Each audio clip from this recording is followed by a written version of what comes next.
Welcome back to another episode Under the Fig Tree FM. My name is Jacob, and on this channel we discuss the strategies, techniques, and things I learned from different ventures in my life. For this episode, I will be discussing the results from a team tournament that we had this week, as well as the sales and connection strategies that I learned and practiced from a business conference that I just came from. So if you're just not tuning in, this is my first year as an assistant coach at a D3 wrestling program, and for this episode, I'm just keeping you guys updated and discussing the results. So we came from a team tournament where there's about 5 teams, and we ended up taking second place overall to a team that we lost to last year, but this year it was razor thin, so we lost by, anybody could have won. It was a toss-up. It came down to the heavyweights at the end. Whoever won that won the dual meet, and we ended up losing.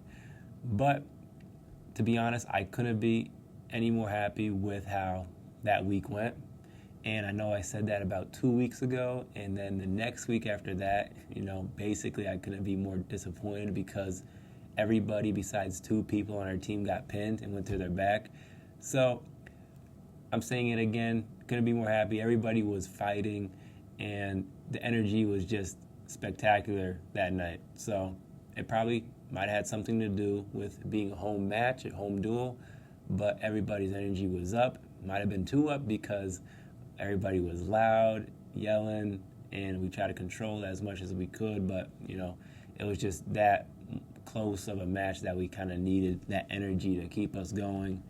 But everybody fought to not giving up the tech fall, to the major, to the pin, and when we were winning, we were fighting to get that pin. Everybody was fighting. No one was being lazy. It was just a bunch of fighting, and I'm just really happy to see that because that's the one thing I wanted to see. Coming from last week, I'm like, do we even have any fight in us? So I'm very happy with that result of how we did, and I'm happy with how the team's doing with the morning workouts. We're being pretty consistent with that. Not everybody's bought into that, but a good group of people are, and that's really what matters. Hopefully that grows into something better. But we're going to continue to do what we're doing, those elbow passes, those morning workouts, that stuff that I believe is working for the team. And that's your update for this week. So another venture that I like to introduce to this channel is my job. So I work for a traffic company, and you'll probably be able to tell from this random traffic stuff that pops up on this board here.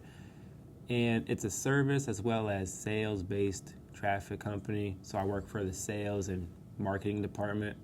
And we came from the APC conference in Hershey, Pennsylvania, so the old stomping grounds for wrestling states, so that brought back some memories.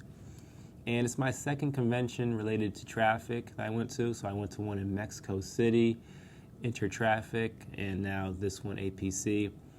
And it's always a great thing to go to because you make these connections, you learn the innovative things that are happening in the game, the news. Definitely useful to go to. Whatever industry you're in, go to your conventions, learn more. And I had a game plan going in here. It's something that I used for a sale before. So instead of wearing my traffic-related t-shirt and apparel, I would wear the university's t-shirt because it makes a connection with that person non-verbally. And I think it's a very powerful move to do that because it puts a story behind your name, your face. It gives just more to go off of, and they can remember you easy. Oh, it's that university kid. And I also told them that, I'm a coach at that university as well. So that also enhances my story, and it builds conversation. So I did this technique or method. I wore my university t-shirt, collared t-shirt to the conference, the convention, and I just found that was easier to have conversation with people that they would just bring up randomly. Oh, you go to that school? And it just makes it so much easier to conversate, make that connection. I'm pretty sure they'll remember me better with that t-shirt on than wearing the apparel from the company, right? So if I can make that connection, find a way to make them remember me non-verbally, then that's always a plus. So I would recommend this method to anybody who's going to a convention or even sales. if you could do, it's better than wearing obviously like a Cowboy or Eagles jersey, because that's a hit or a miss.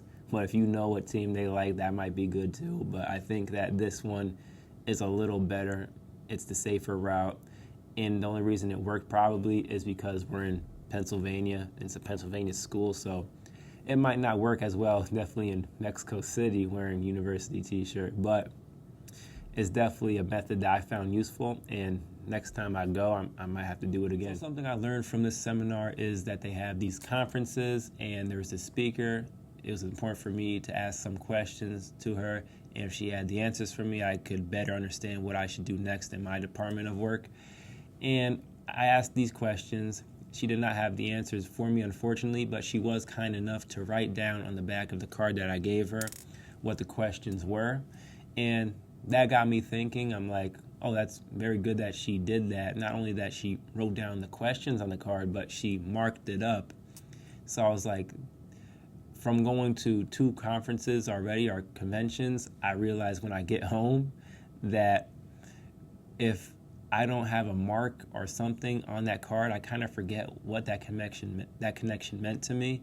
Obviously, it has the business name on it, things like that. You can look it up, see what they do. But I'm like, what's the point, or why did I contact or get their card for?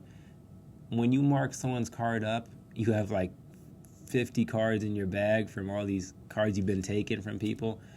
If there's a card that's marked up, there's just a more likely chance that you're going to contact them for whatever reason that they remember for. So I was like, maybe next time I should mark the cards up for the person I give it to next time.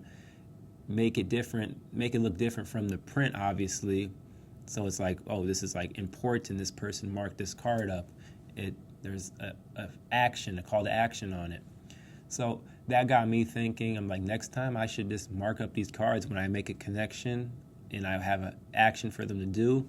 Maybe I'll put that action on the card for them, so when they look through their cards, they're more likely to do something about it. Because last time I went to Mexico City, I had all these cards. I'm like, what was the point of half of these? And I'm so glad that she marked up my card for me, so I'm hoping to get an answer back from her regarding the questions I had. So it's just something I thought of, very important to do. I think I'll start doing that just to get people moving a little bit faster, and not that I'm just giving blank cards out. I should be marking them up, putting a call to action to it, and hopefully that they'll do something about it.